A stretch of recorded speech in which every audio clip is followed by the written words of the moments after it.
saya sebagai bakal calon gubernur dan wakil gubernur Aceh 2025-2030 sebagai warga negara yang berhak maju dalam proses demokrasi.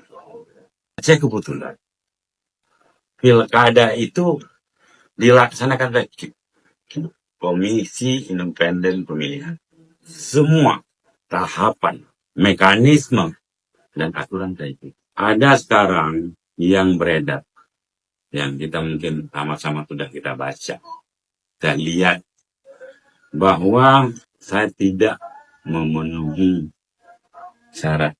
Hanya yang saya tahu, satu, itu bukan juga keinginan kami. Saya sebagai bakal calon pertama Cekpado. Dan ketika proses itu juga di DPRA, itu kan ranahnya KIP. Kami diundang, saya datang waktu itu. Cuma tidak dengan pasangan saya ketika itu. Mengapa? Karena Allah Yusuf Muhammad Yusuf Awahab waktu itu dipanggil oleh Allah kembali ke kampung.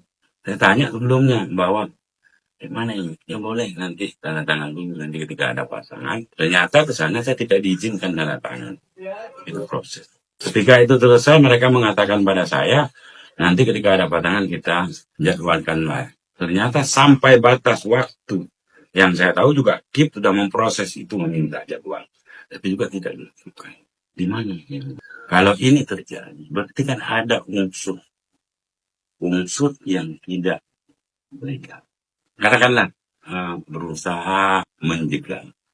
Kalau ini terjadi, saya lawan secara hukum sebagai warga negara. Karena pesta demokrasi ini hak semua.